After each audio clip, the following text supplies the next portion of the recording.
Today's Battletech Tactica is asking the question, how do we get the most out of a Battlemaster? An iconic mech, a potent mech, a force to be reckoned with. But it is only one machine on the table, and it can't be everywhere. Even if you're playing on a small hex map, it can't be absolutely everywhere. And what we see, especially with assault mechs, is the price of admission, the battle value that you're paying.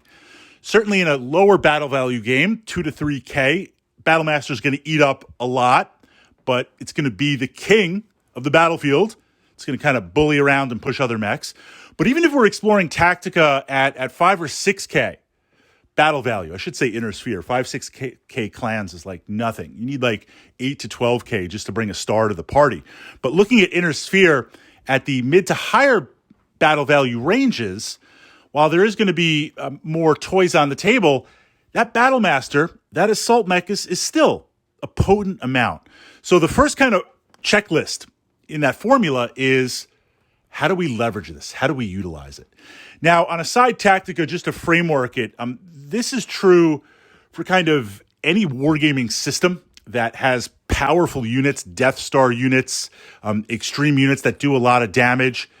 When they're confined to one unit on the table, one element, one stand, whatever that representation model is going to be, you can't chase everything down on the table. You can't be everywhere at once.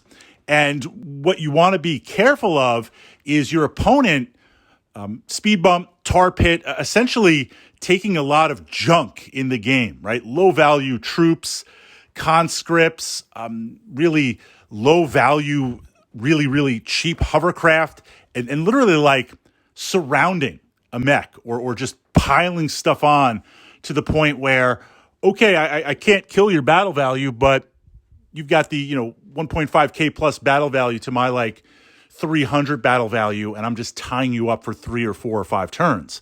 We got to make sure that doesn't happen.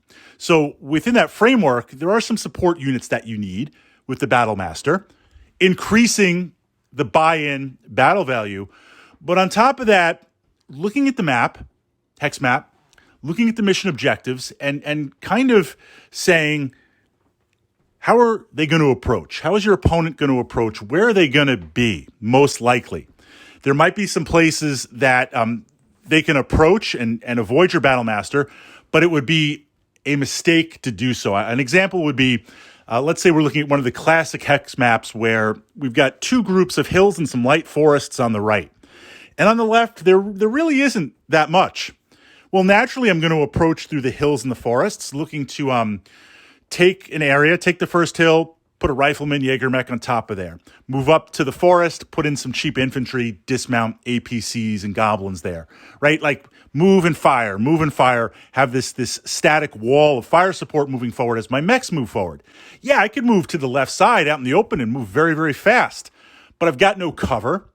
I'm right out in the open, and you'll kind of have line of sight and range to absolutely everything. So I know ideally where you're going to approach, unless you want to eat a massive tactical advantage.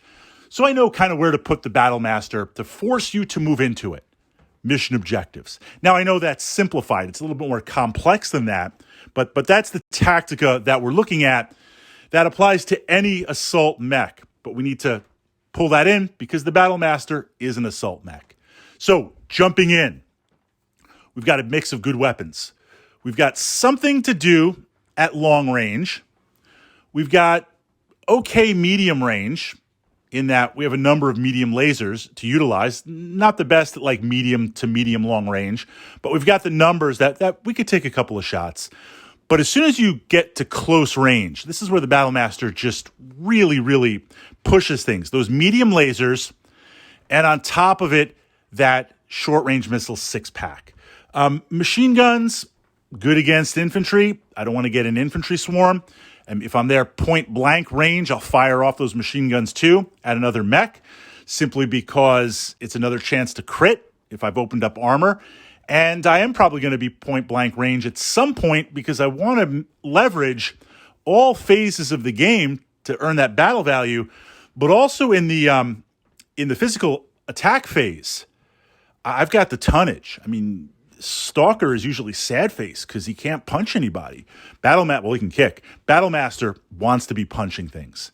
Whether you're playing with the optional punch and weapon fire, we put that aside because it's not necessarily Game of Armored Combat core rules.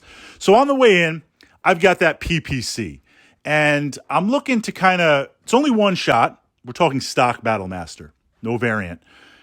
I'm looking to fire that PPC at the target where I'm heading.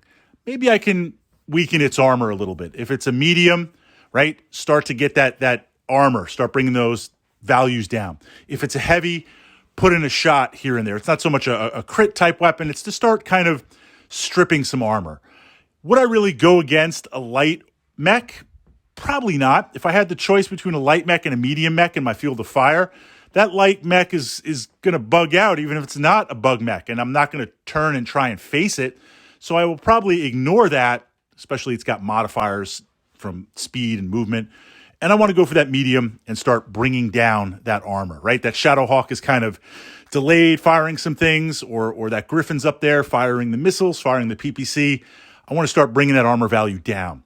If I'm walking into the steel trap of another heavy or another assault, well, let's start kind of weakening that armor. Now, the Battlemaster wants to get close, pulling up a Stalker, right? Got a mix of range of weapons, but I got two 20 packs. If it's an Awesome or an Atlas has got a 20 pack. Cyclops got a 20 pack. In addition to those weapons, Awesome has the 3 PPCs for that redundancy. So the Battlemaster is not necessarily hang back and shoot. It's only one. It's not even a Marauder or a Warhammer that could push the heat if I've got enough range where you're not going to sneak up on me or close the hex map in a turn or two, and I could fire those 2 PPCs. Battlemaster wants to get close, but that makes sense. It's got something to do in the long range game. Now we get to those medium lasers. And what we have here is an interesting mix of medium lasers combined with armor. You could take a couple of hits. Yes, I could take a headshot and go night-night, fail that check. Yes, I could take the double snake eyes crit to the center torso. I mean, that could happen almost with any mech, of course. The battle value is much worse if I'm getting hit with an assault mech to an assault mech. But if I leverage first and I get up there, I've got significant armor where if I catch a medium or I can bully a heavy, I'm going to deal a lot of damage. Now, as I punch through your armor, hopefully I punch through to some weapon systems, to some crits, to some ammo or major components. I've got that short-range missile pack looking at the spread. I've got those medium lasers firing. And, of course, I am going to close, and I'm going to use that punching. I'm going to use those machine guns. I might not close if it's a Cyclops or if it's other mechs that have autocannon 20s, an Atlas, because they're going to punch me too. Generally, I don't always want to close assault mech to assault mech, but especially if they have autocannon 20s. But we could do that if we had to. I wouldn't last very long, even if it is only one shot. But essentially leveraging that extreme close range with all those medium lasers, blasting. Now, let's talk about some synergy with how that works. Synergy is I'm taking advantage of that assault mech, in this case, the Battlemaster, and I want to complement it with something that can exploit the strengths of that assault mech, the Battlemaster, and kind of deal with some of its weaknesses. So just what exactly would that unit be? Well, right, there's a lot of considerations. How much battle value do we have? I mean, I can throw battle value at anything, but it's not the most efficient. I can come up with some crazy combo lists, but that doesn't mean it's efficient to play, or it's even possible to play. Likewise, units you like, what's in your miniature collection, I'm going to offer 2 possibilities. 2 things that I usually play that the synergy works really, really nice. The first is the Saladin autocannon 20 hover tank. Push that up to the archives. It's fantastic. It's a lot of fun to play. It's just basically an engine with a lawn chair and an autocannon 20 mounted. I give you permission right now to go pick up 2 of those for your next game. It's worth the price of admission, worth the lulls. Even if your Tactica hopefully isn't. But even if your Tactica is, I'm just going to drive this thing forward and blast 2 autocannon 20 shots. It's fantastic. Or, depending on the battle value of the situation, a hunchback, in my opinion, pairs very, very well with the Battlemaster. So as I'm walking forward with the Battlemaster, going back to that first framework, we talked about figuring out where my opponent is going to be gathered based on terrain and other parameters and mission factors. And I'm going to point and click and head in that direction because I don't want to chase everybody down. I can't chase everybody down. I'm moving in that direction. My opponent could try and tar pit me, could try to slow me down, could try to send in a unit or two to kind of delay me or pull me off a turn or two. I don't want to sidetrack with that Battlemaster. I need to keep going, but I don't want to have something just roll up point blank or drive up or float up or hover up and blast me. I find when you have those autocannon 20s on a mech or vehicles, that tends to push things out. And it's not just the range of the weapon, right? This is another sidebar mech commanders to mech warriors you need to calculate. You don't only have to look at the weapon's profile, the range. How fast can the vehicle, the mech, the unit move? The two stack. And the reason why I like autocannon 20s, not only because they're big guns, they do massive amounts of damage. I'm going to ask an honest question here. You can calculate and be like, Fritz, you only got one shot. You need like 11s, 12s to hit me. You want to take that chance? Is this the time? I haven't rolled 12s all evening.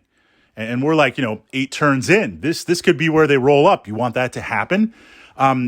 It's kind of a prestige weapon, this idea of power perceived as power achieved. A lot of guys sweat the autocannon 20. I do too. Clans kind of have that with certain weapons also, which become even a little bit more interesting when you add them with targeting computers. So I want to have something with those autocannon 20s to drive off kind of anything incoming and work with the Battlemaster. Now, when we get close enough to the Battlemaster, I call this where your mechs are kind of locked. Let's say Battlemaster to Battlemaster. There's I regularly play a Stalker. My friend also plays a Stalker, maybe together every like third or fourth game. And we have a rivalry going, this narrative where they're opposing mech warrior pilots that if they come within like 15 hexes of each other, just mech warrior honor demands that they it's almost like the clans, right? I advance, they advance, we get point blank, and we blast the heck out of each other just base to base for like as long as we can. So from that perspective, as I'm moving forward, if I've got this Battlemaster, and let's say you have a Battlemaster, once we lock close 2 or 3 hexes, we're blasting each other away. I can't disengage effectively because I can't move, I can't run backwards. So likewise, if you disengage with your Battlemaster or your assault mech, I'm going to overpower you. Depending on the initiative game, are we really going to get rear armor? We're keeping forward. This is the perfect chance for that bodyguard mech or that bodyguard unit walking up there with your Battlemaster to now push forward, right? Let the 2 engage, push forward, and get side armor and get rear armor. Or add, kind of that second angle to attack. And again, I mean, you could do this with low battle value. You could do it with a Jenner really fast, hang back, move forward once the 2 are locked. You've got those medium lasers. You've got that short-range missile pack. Heavies and assaults, they really don't want a Jenner behind them. Nobody wants a Jenner behind them. But, okay, maybe I can disable it. Maybe I could take it out. Autocannon 20's got that prestige. It's got that push on there. So as you explore the Battlemaster, to get the most out of it, you want to try and complement it. But again, that battle value tax, adding that, we need to be mindful of it. We need to know where it's going. Your Battlemaster Tactica, turning it over to my fellow mech commanders, my fellow mech warriors, certainly an iconic inner sphere, top of the tier 1 mech.